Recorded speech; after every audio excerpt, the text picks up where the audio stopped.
Wyclef Jean, BKS1 Radio, let's go. This is Essence Atkins, and this is BKS1 Radio. Hi, this is Melba Moore, and you're listening to BKS1 Radio.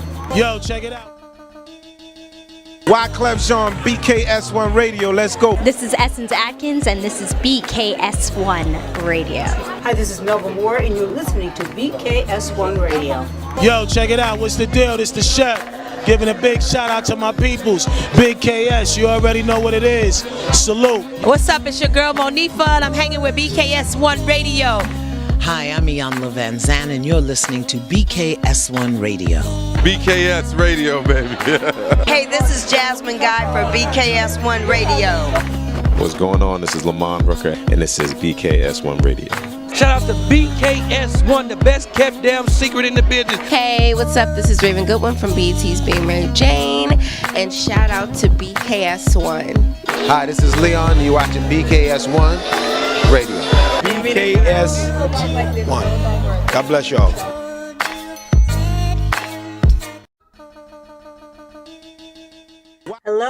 Hello, everybody, and welcome to BKS1 Radio, the Owl Show. It is your girl, Latoya Chanel, and I am here on another Tuesday night, blessed and grateful and happy to be with everyone. So, how are you guys doing? It's a rainy Tuesday where I am, and so, I want to know how you guys are doing. Let me know what your thoughts are. Talk to me in the chat. In the meantime, as I always do, as I've been doing every week, I have been shouting out my partner, Miss Queen B, that is handling her business and doing what it is that she needs to do. But in the meantime, you guys are kind of just stuck with just me right now. So hopefully you're going to enjoy yourself.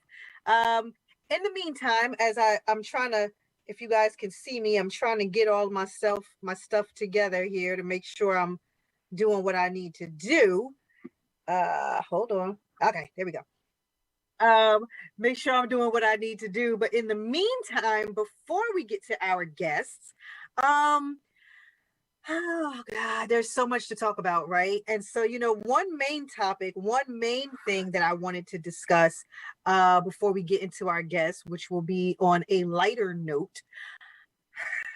Shall I say it? Dare I say it, everybody? Robert, okay? Robert Kelly, everybody. Can we please discuss Robert Kelly? What's going on? Tell me what's going on. So, if you have been under any kind of a rock, you don't know who R. Kelly is, and you don't know what's been going on. So let me take you back so that I can take you forward, right? There are more than two things, but there are two top things that can divide a household or a cookout or a party in the African American community, right? Number one is spades, right? We all know that you need to know how to play spades if you are over the age of 3, 4, or 5, because if you don't, it is going to cause a problem in an African American event. That's just it. We know that, right? The second thing that will divide an African American family event or whatever is Robert Kelly. R. Kelly. If you support him, if you still listen to his music, did he do it? Did he not do it? Is he guilty? Is he not guilty? Is he canceled? Is he not canceled? Whatever the case may be. And so recently, if you guys never watched Surviving R. Kelly, if you don't know the history of anything that he's done, if you didn't see the videos back in the day of him urinating on young girls or whatever it was, well, that's what it was, But anyway, if you had never seen any of that, let me tell you. So Robert Kelly went on trial. He's been on trial for a while. So he was arrested, I don't know, maybe a year or so ago. And so he's been on trial. The trial has been going on for a minute now. and they just came to the conclusion that he was guilty on all counts of kidnapping, sexual assault. It just runs the gamut, right? And so today, before today's show, now first of all, I want to know what you all think about it. Before I get to what happened before today's show, I want to know what you all think about it. So if you're on Facebook, let me know your thoughts. If you are on Instagram, let me know your thoughts. Please tell me what you think about Robert Kelly, R. Kelly right now, his trial, the whole situation. Talk to me and I'll read your comments, live. But now let me get back to what happened right before tonight's show, right? So right before tonight's show, I get a few seconds and I'm scrolling, while working, earlier. And there was a post from Chuck D. Now, this is Chuck D from the legendary group Public Enemy with Flavor Flav, who has been around forever. He is a legend in the game, right? And in the entertainment industry. So Chuck D decided that he needed to, what shall I say?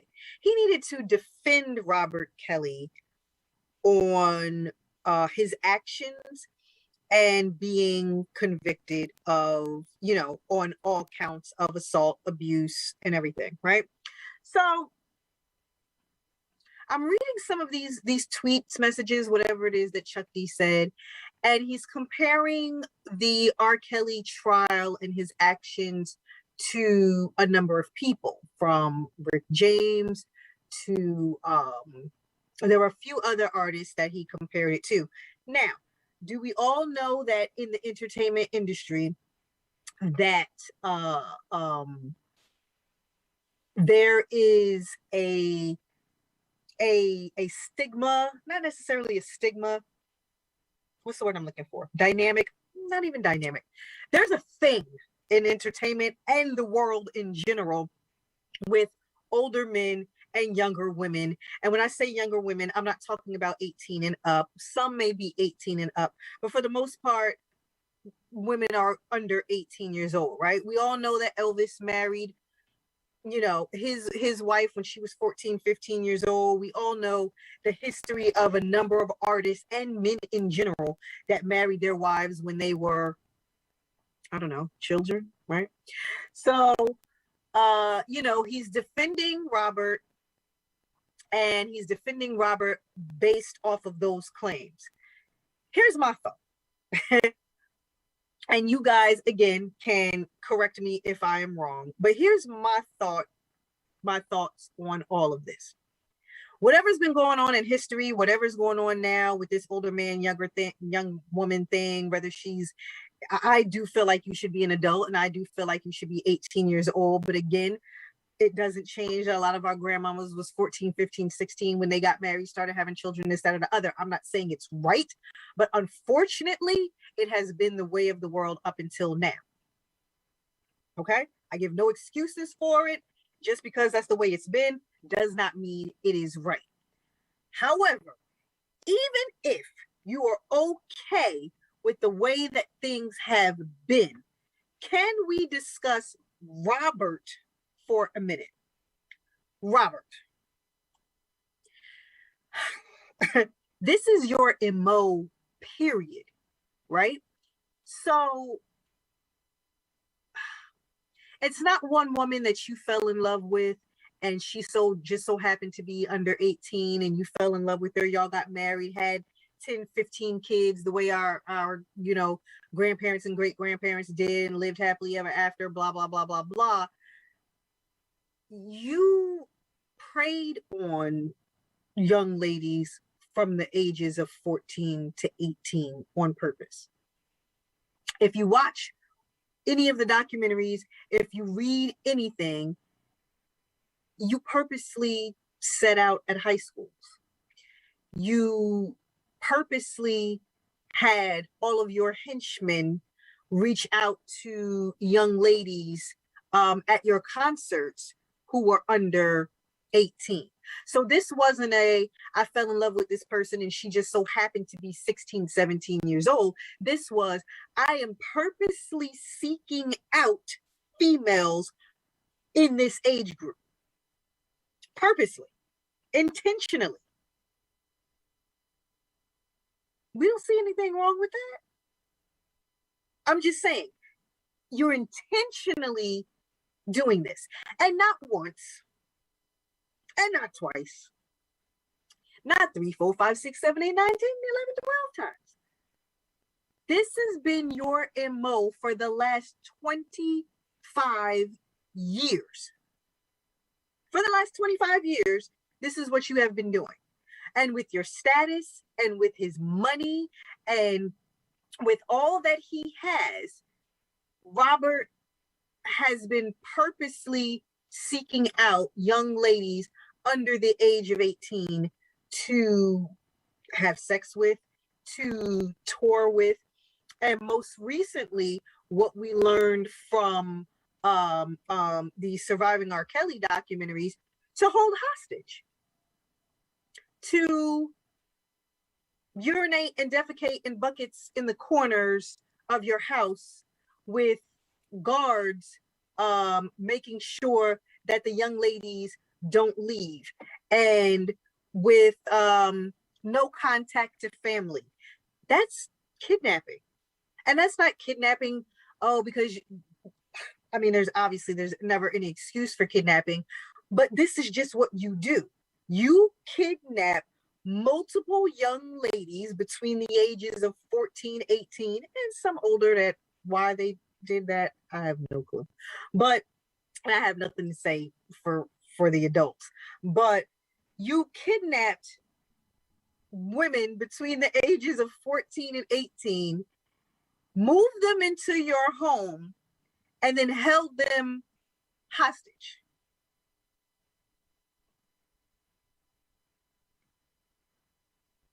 Why and how we're undecided as a group of people, if this man was guilty or not, I honestly, I have no clue. He did it. He did it. This is who he is. This is what he does. And that's just that. And I mean, and honestly, there's no excuse for it. There's no girl that was, I mean, obviously he's R. Kelly. People they're going to throw themselves at him. I mean, you know, they were going to throw themselves at him.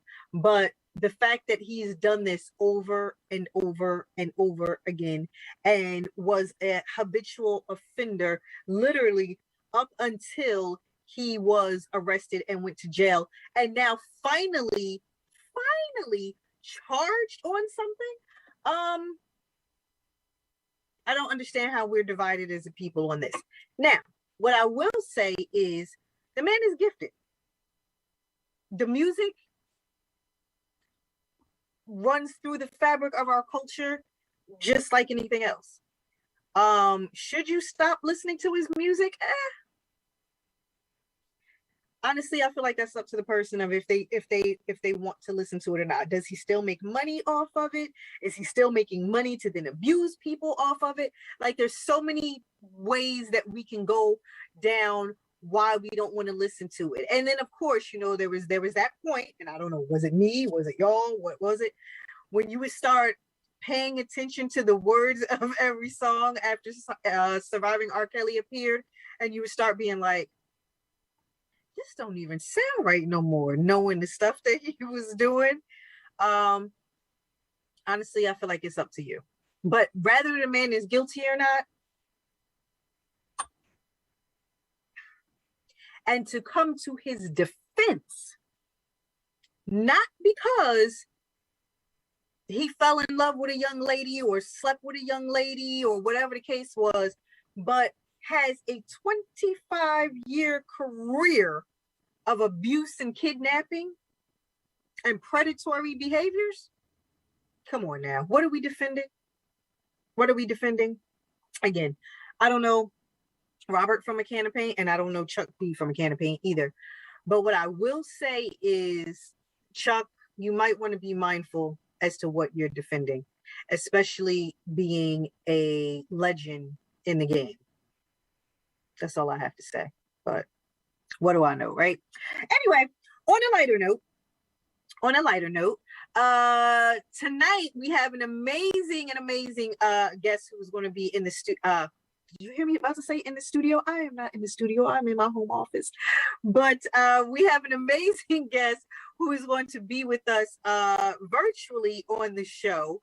As you all know, for the month of September, we have been talking about the entertainment industry and have had guests from different walks of life. We started out with an artist, Kima, formerly of the group Total. And she was telling us a bit about being on Bad Boy. She was telling us a bit about, touring and singing and being a part of a girl group at the time, and now being a momager to her own daughter and all that she does. And then we went from there, from the music industry to director, writer, showrunner Patrick Coker from the hit series Tales on BET, as well as all the other films that he's worked on and television.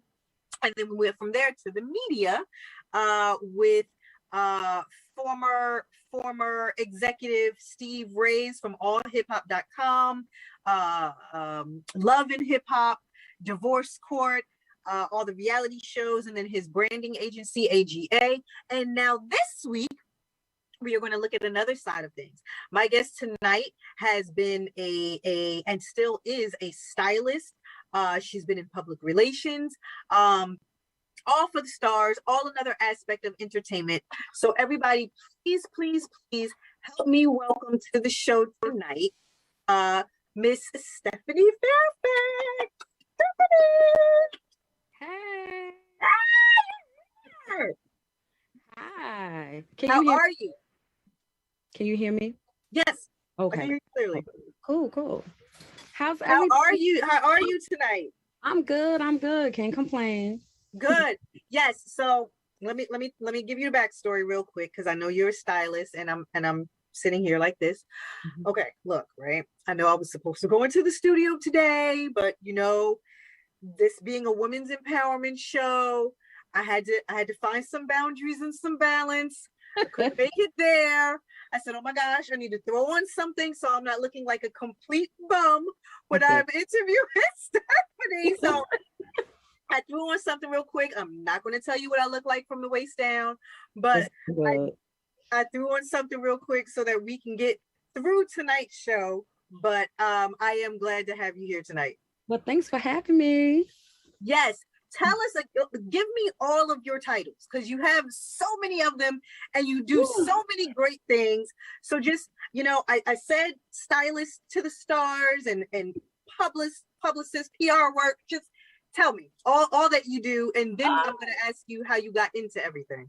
Okay. So yeah, stylist, media person, writer, copywriter, virtual assistant, magazine owner, jewelry accessory fanatic, seller, occasional wig maker. Occasional. Okay. Yeah. So anything creative. Yes. Yeah. Yes, and I love that. Now, how did you get to being a stylist? Okay, so I was working at a dead-end construction job and I got laid off. Thank goodness. I was so happy. And one day I was listening to the radio and Misa Hilton was on, I think, Hot 97. I think it was Hot 97. And she was saying how she was opening up a school. So I was like, oh, I got to get into that school. I got to figure out. So she had an email address that, she had put out there. I emailed and, they were like, yeah, we would like to interview you. You had to bring your down payment and all that stuff. Well, at the time, since I got laid off, so I was collecting unemployment and I was also part-time bartending. So what I did was all my singles that had number 2 on it, I kept putting those to the side because that was going to be my down payment. Okay. Yeah, so I get to the school and they were like, your down payment, I guess it was your entry, how you have to pay an entry, like a registration fee. So when I went there, I had all these singles and I gave it to, I said, don't judge me. Right. I'm like, don't judge me, you know. Right. It's honest money, it's good money, it's honest money. Yeah. And so they was like, okay. So I went in that interview with Misa one-on-one. And I had went because, like I said, I love accessories. So I had like this funky, it looked like bones, like skeleton necklace on with these earrings. And she was like, I see your creativity, you know, I see it. And we talked for a little bit. And then she was like, well, you know, yes, you're going to be in the school. I was so excited. When I got outside, I actually screamed and was like, wow. Friends. So yeah. And then I was part of her first class. Nice. And then you went on. Okay, so then you went to the school, finished whatever the training was, and then you went on to do what? So, and this was another surprise. So I was trying to figure out what kind of stylist I wanted to be. And matter of fact, one day Emily B had came to the class and she was like, you could be a men's stylist or accessory stylist. So I was like, oh yeah, a men's stylist would be great. So they were like, key in on who you would like to work with. So I always loved sports. So I was trying to get into try to style maybe one of the NFL players or basketball players. So that was kind of rough doing that. But then there was one of the Wayans, the nephews, and he was talking about, oh, I need a stylist. And he did it on Twitter. So I was like, oh, I'll be a stylist. He was like, okay, I'll hit you up, you know, like one day when I'm able to work with you. So I found out who his manager was. Yeah. So again, reached out to his manager and he was like, oh, you want to style Greg? I was like, yeah, I would love to style Greg. So he was like, okay. He was like, the only thing is we don't have a budget and you would have to go to LA to style him. And I'm like, this is a once in a lifetime chance, like one of the wins, like you have to do it. So girl, what did I do? I had a garage sale of like shoes I haven't worn, dresses, accessories that I haven't worn. I went out there and sold everything and was able to buy my plane ticket. And what was good is one of my girlfriends worked for the airline. So I said, you're going to be my assistant for the day. So she flew with me. We got a room. It was like in and out. I styled him and came back home. And then that's when I got my first magazine cover. Nice.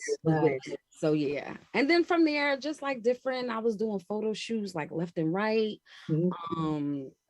I also, and then like the number one thing for me, I'm going to always remember and be grateful for, because in high school, graduate 96, and who was big on the top of the charts was Bad Boy. And I had Miss Hilton call me to go pick up something for the tour. So I went and picked up something. And then she was like, oh yeah, would you like to, you know, be one of the stylists on the show, you know, like help out? I'm like, yeah, like what? What am I supposed to say? No? I'm like, of course, like what time I'm gonna be there. So, you know, and of course I was the point person for Total. So I was helping. Yeah, so I was helping talk about Kima. Yeah, I was helping dressing them. So that was like those are my two best accomplishments: flying out to LA and working on the Bad Boy tour. Yeah, nice. That I love the way you made things happen. Oh yeah. No matter what, you wanted to go to school, you found a way to get it done.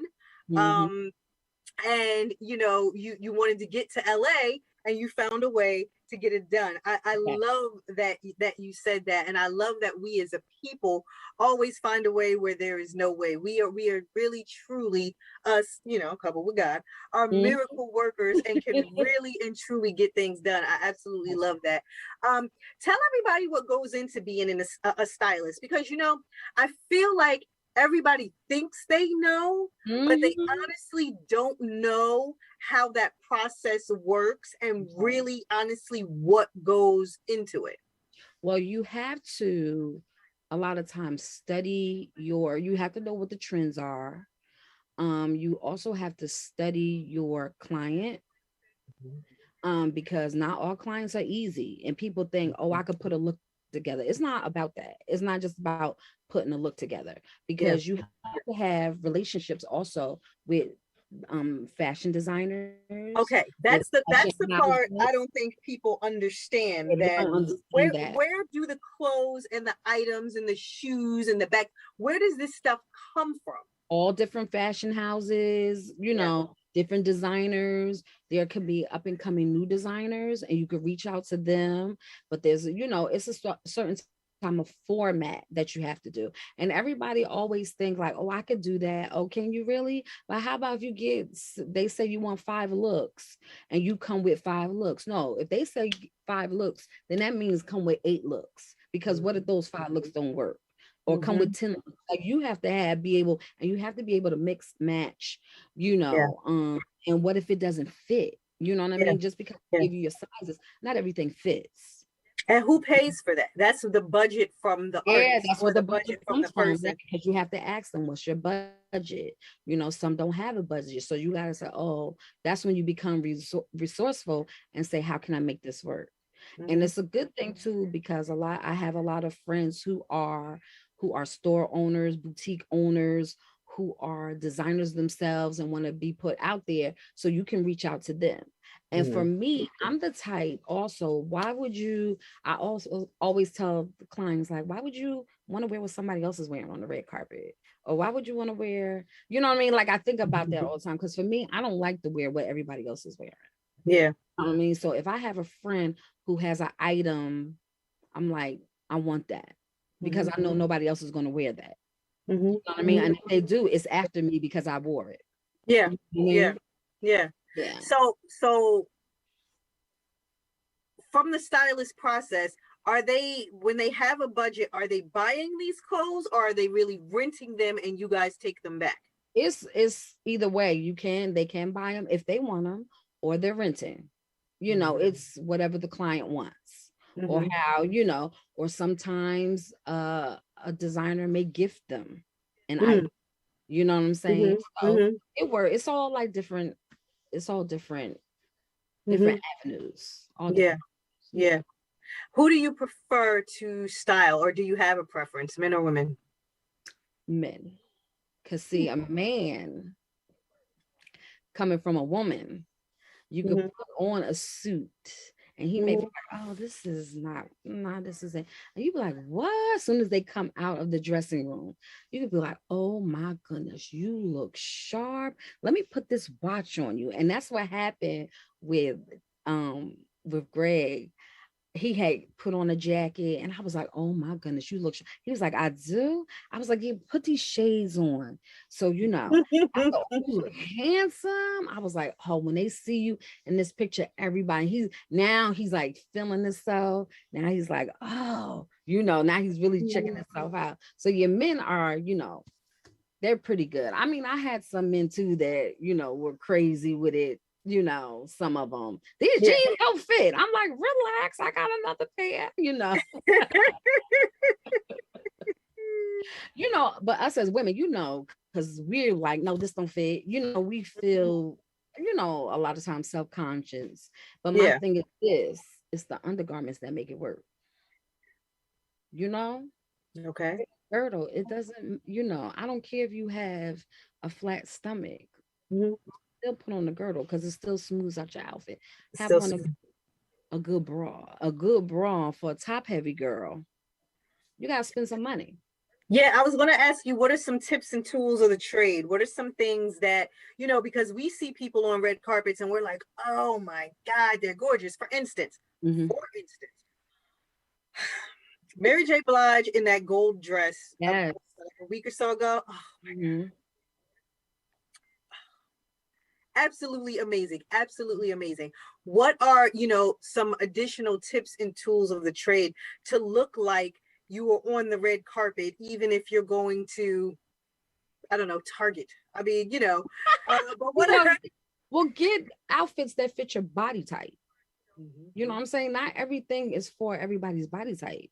So you would have to, like, if you sit down with your stylist and they see your body type, then they can work with outfits. Like I always tell people too, you could go up on Pinterest and put up different body types and you will see, what outfits work for you.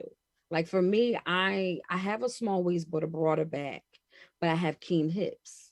So for me, I can wear an A-line skirt because it creates hips. You know what I mean? There's just some things that you can wear and you can't wear. I love fitted skirts, even though I wear them, but then it's like, So I try to pick something with a little more, gives me a little more volume at the bottom. And for heavier girls, thicker girls, I say, as far as a heel, get a chunkier heel. Skinny heels, get a chunkier heel because it looks better. You know what I mean? And you're not struggling when you're walking either. Yeah. Okay. All right. I'm not undergarments. Okay, I was going to say, I'm not necessarily. I don't have, my hips aren't that keen. I'm not necessarily a heavier girl, so I'm going to need some tips behind the scenes as to what I should be doing for my next event. Okay. So that I can make sure I'm looking like something. And there's some girls that can wear anything. It's just some girls are like that, I don't know. I can't. I definitely can't do that. Okay. Well, I definitely can't do that. We want to talk behind the scenes on that one. So I know what my best features are, my best style should be, and what my go-to should be. So, being a stylist, in the industry, working for celebrities, like I said, you have worn many hats. So after going to school, after doing the Bad Boy tour, what are some of the other things that you were able to accomplish? I worked in the music industry. I worked at Universal Music Group in the publishing department for 3.5 years. So that was a lot of fun. I became a virtual assistant. Well, before that, I always was in the media. I always did media. So I always did I did a lot of red carpets, worked a lot of red carpets, which was a lot of fun. From Black Girls Rock to the first Power, I started a blog. I had started a blog, Kitty Style, which I have to start back up because a lot of people are asking me, they're like, we missed that. I'm like, oh, okay. Yeah. And then I decided, like I said, in the pandemic, when we had so much time on our hands, that's when I became a copywriter. Also became a virtual assistant to different creatives. I also started a men's magazine, which is online. I have a couple of writers, and what I like about that, I don't interview or do the gossip stuff, and I don't always do celebrities. I don't always do celebrities. I like to do the up and coming person. Absolutely. On my women's blog, it's like different people that I know who are stylists, publicists, things like that. Then on my men's blog, I do up and coming comedians, people who are therapists. It was a father and son that one of my writers, they did tennis. He played tennis. Just all, and then I have one writer who does like all about music because I love music. So now, do you have a style feature in your men's magazine? I'm gonna start it back up. I'm gonna start it back up. It probably won't be until November it's gonna come back out, and because I'm revamping it. So I'm gonna have a style feature. Nice, that's nice. I have some people I'm gonna recommend. I'm like, this person will look nice here. This person, you let me know. Okay, but that's awesome. So again, just to stay on our theme that we've been doing all of September with, working in entertainment, like you said, in your magazine, you don't feature a lot of celebrities, but you have worked with, so many of them. Which one do you prefer? Do you have a preference? Of what? The working with celebrities or working with average people? I like everyday people. Okay. I love my celebrities. You get some good ones that you have a good time with, but some of them require a lot. And I like me myself. I like just the everyday person. Even though someone had called me last week to take me out of retirement to work with an entertainer, and I said, okay. I'll be styling mode in a couple of weeks. So which is good. Because like I said, I need, you have to always keep your portfolio looking good. Absolutely. And what did come across? Right. And then what advice would you give to someone? So anybody that's watching right now who, again, all month long, we have been talking about the music industry. We have talked about television. We have talked about film. We have talked about media. Now we're talking about things from a stylist perspective too. What advice would you give for someone who is looking to enter the industry from this particular realm? Research and try to find you a mentor. And if you can, like I said, you can also go to the Misa Hilton Fashion Academy because they teach you everything. You can always do that, email them and just, find out how you can get into the school because it helps you a lot. It helps. Yeah. But what do you need to know about fashion to be a stylist? What do you need to know? What should you know? Give me 3 points of what you should know about fashion in order to be the stylist. Or is this a case where there are no rules? There are certain rules because okay, like for me, for instance, I've never been a label person, and let me tell you, I could barely pronounce some of the labels. Like what's that movie where she kept saying Versace? Yes, I know Versace. Yeah, it was a Versace. But I forgot what it was that I couldn't get. And one of the mentors at the school was like, here is a list, honey. This is how you say it. I saw that on Instagram recently too. This is how you say it, like you know it. And my thing is have a personality. You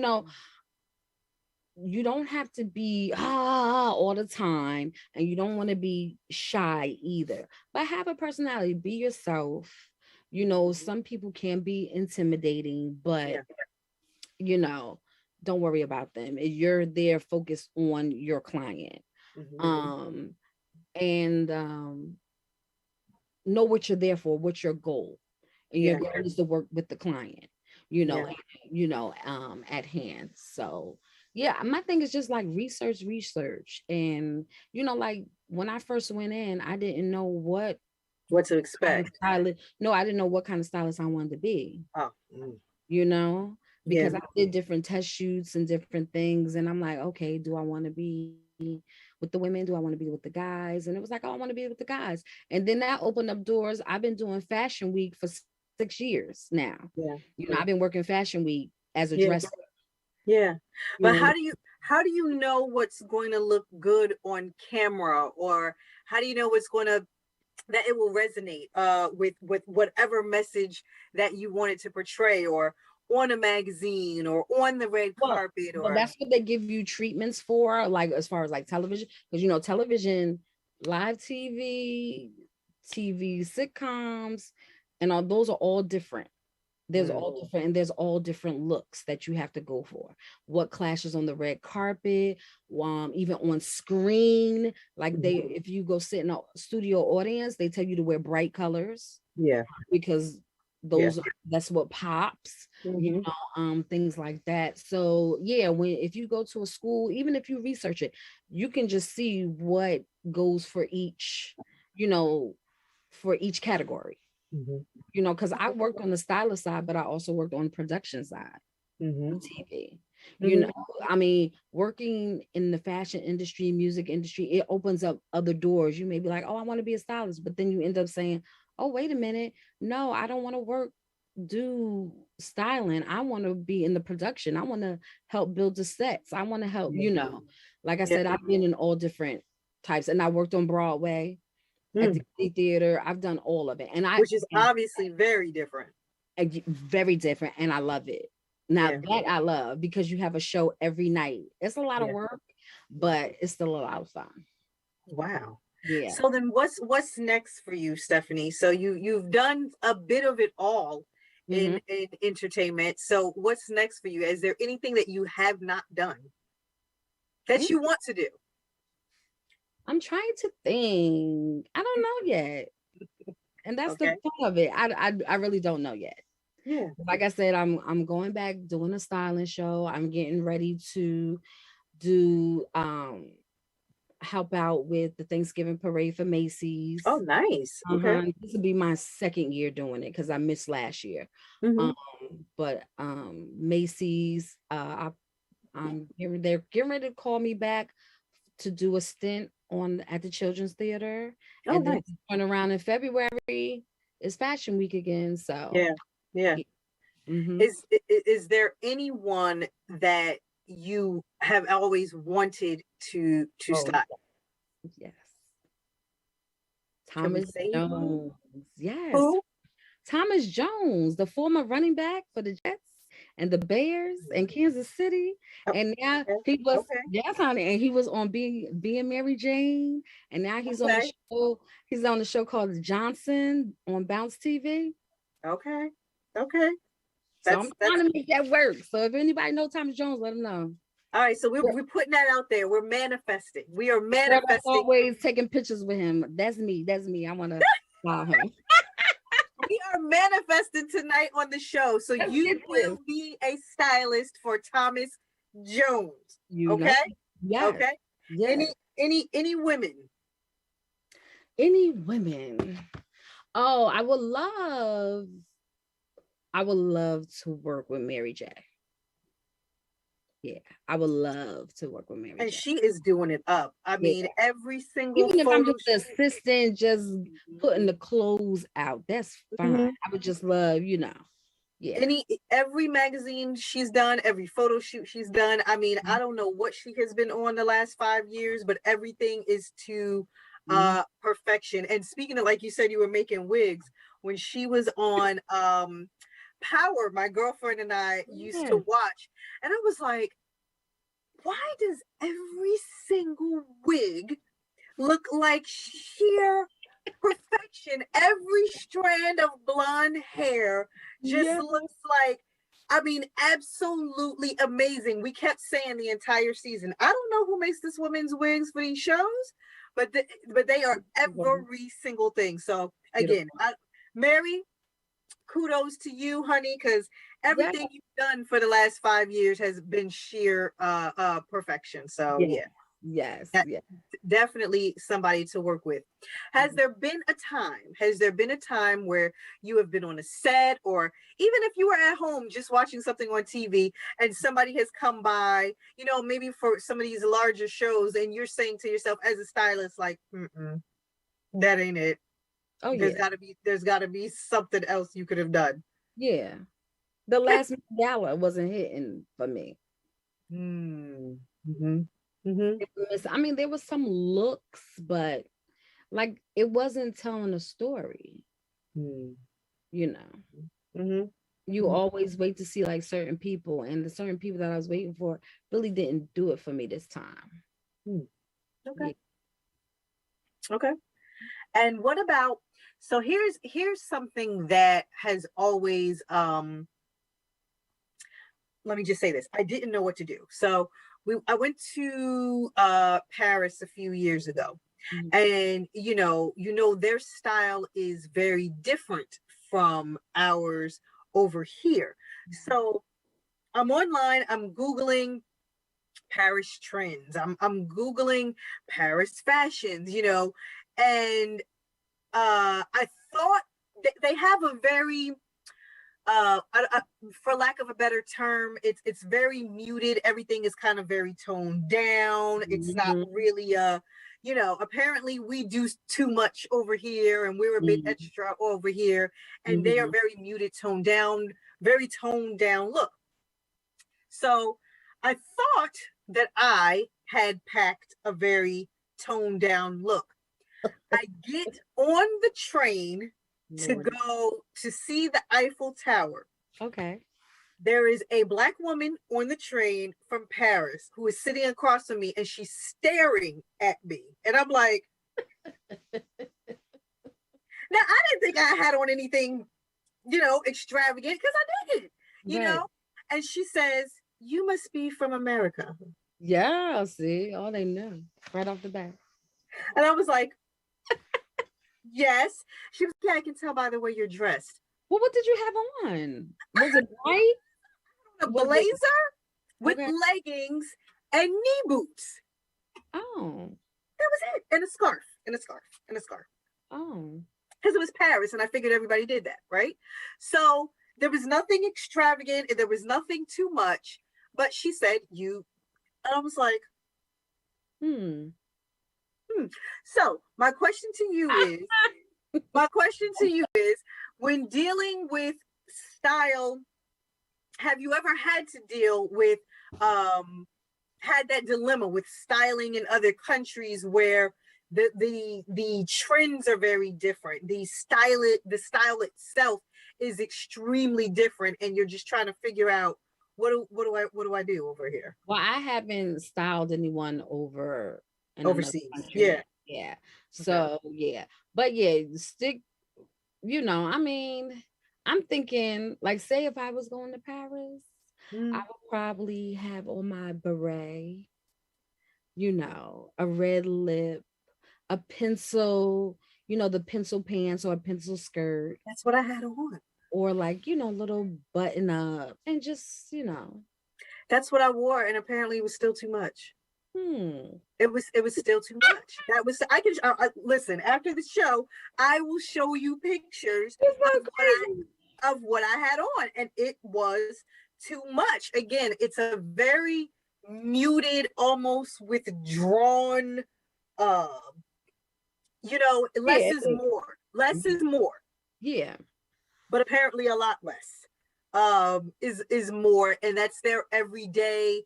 Yeah. I guess it's almost like Kanye. It's like the more you don't do, the more you're doing over there. So if you're doing anything, it's too much.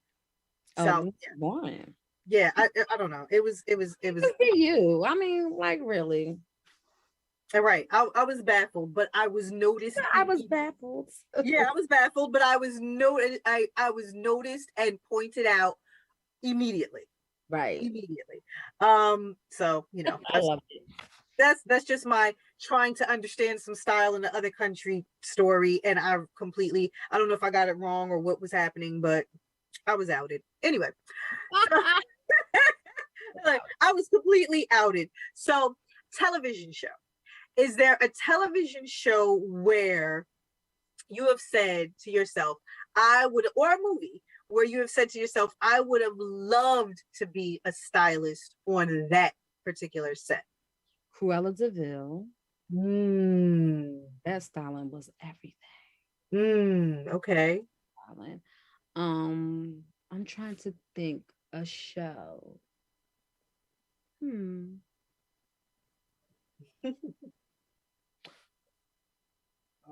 Back it was like Girlfriends. I would like to be that seemed like that was a lot of fun.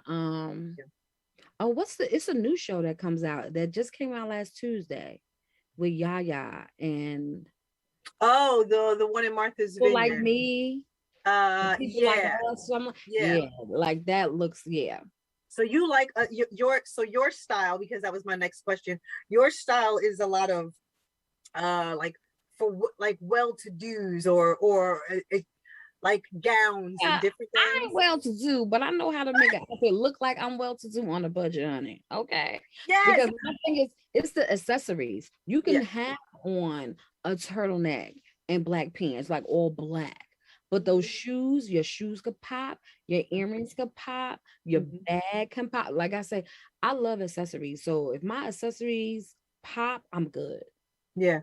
But for Cruella DeVille, that's very high end. Yes, but that was very, very much out there. And even the show that you're talking about, featuring the wealthy Black families of Martha's Vineyard, again, very high end, very, very much out there. So is that really your take? Is that the kind of styling that you like to do? Yes, because you know what too, and you can, but for yourself, like personally, there's some people I know that are like that is always with the extravagant, and I love it.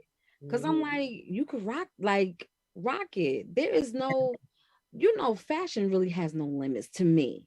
Right. You know what I mean? And you can be fully dressed and be sharp. You don't always have to show everything. You know what I mean? You can be fully dressed and be sharp and classy, even if it's like not the norm. Yeah. You know what I mean? Yeah. Yeah, I'm all about that. Okay. What do you think of some of these? And like you said, you are not a big name brand person. So what are some of your go-tos? Okay, so now I have a friend who owns a boutique, two friends that own boutiques. And I go to their stores and buy up a lot of their stuff. And so you're supportive too. That's right. I support all my friends. Yeah. And there's like different people that I know that I see may post something with like because see, me personally, I love graphic t-shirts and jeans or a skirt or sweatpants like that. So I would I usually support all my friends who have those type of outfits because those type of things, because I just love it. It's just me. Yeah. That's me. So I go to the underdog. I go to, but yeah, like my one girlfriend, she was doing caftans. I think I bought up like 4 caftans from her. Yeah. And I rocked them. Yeah. What are your thoughts on some of this Instagram style, social media style? All of us are everybody, as you're scrolling, there's always this person and that person and it's like then you're trying to order this from here to have that and order this from here to have that. What are your thoughts as a stylist? I don't like it personally because some of that stuff they price at a crazy price and you can get it off of Fashion Nova. And Fashion Nova, they like the government. They send you text messages all day about they sell. So why am I going to pay $100 for this when, it's just, I'm not interested. I'm not. Yeah. And then half the time the stuff don't even fit. I'm not small. I'm not a large. I would have to get a 1X, and a lot of the stuff is up to a large saying it fits a 14, 16. And then you get it, it's this little. I think that's in all sizes. With them. Do all celebrities want everything name brand? No. Okay. Not all of them. No, a lot of them like quirky things that are not name brand. You get some that are just like whatever looks good on me or what looks good, you put the look together. They be like, okay, because my thing is this, you may see something and you be like, oh no, that's not me. All you have to do is try it on. Yeah. Just be like, just try it on. You never know. Just let's just humor me. Can you just try it on? And then try it on, and baby, they be like, oh, I love it. Yeah. So, yeah. Okay.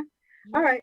I don't know why I would just assume that celebrities would want all high-end luxury brands if they were doing things. Not all the time. That's good to know. Yeah. That's good to know. That's good to know.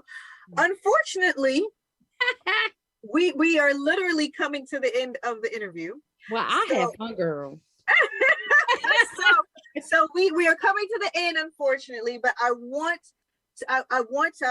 everybody to know where to find you. So in the event that they are looking for whatever they're looking for, because again, like you said, you are styling. Are you styling everyday people, or are you sticking strictly with? No, everyday people. If you just want me to come and look at your closet and revamp your closet, we could talk about that. You know what I mean?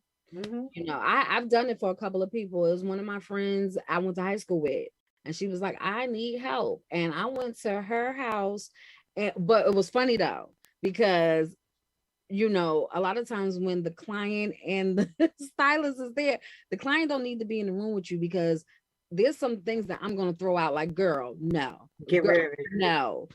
Like she was just buttoned up in pants. And I'm like, girl, no. And so I went in and took a lot of stuff, and she's looking at me. I took a whole bunch of stuff out. We revamped her, and now she still follows suit from Good. that. That was like 4 years ago. Good. Still, Good.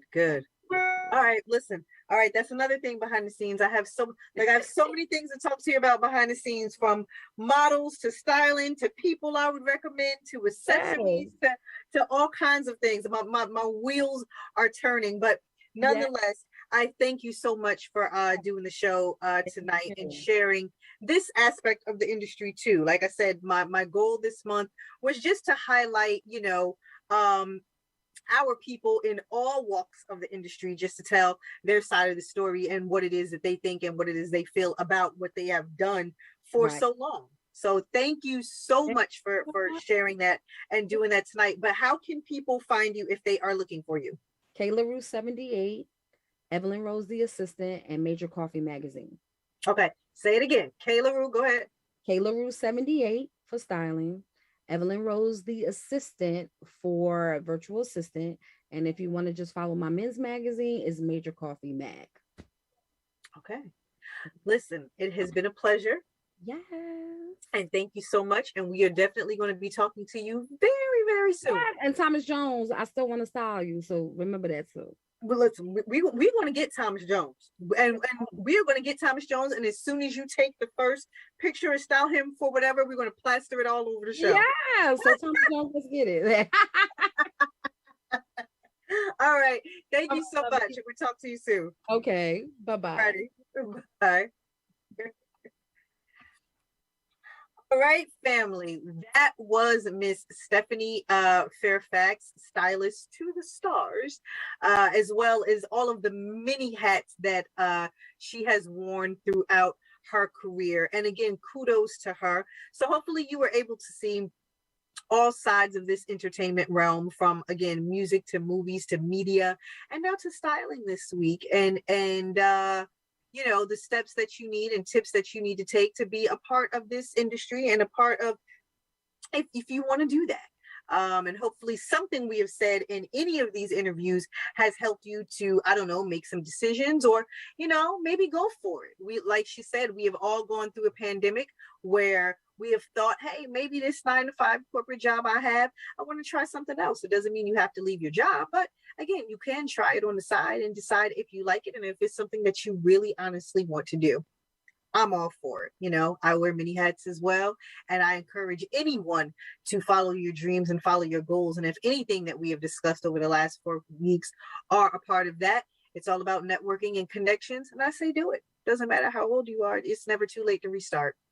In the meantime, my name is Latoya Chanel. This is the Owl Show right here on BKS1 Radio, and God willing, I will be here next week, same time, same place, different show. Talk to you guys soon. Love you guys for watching. Love you guys for listening. Bye-bye.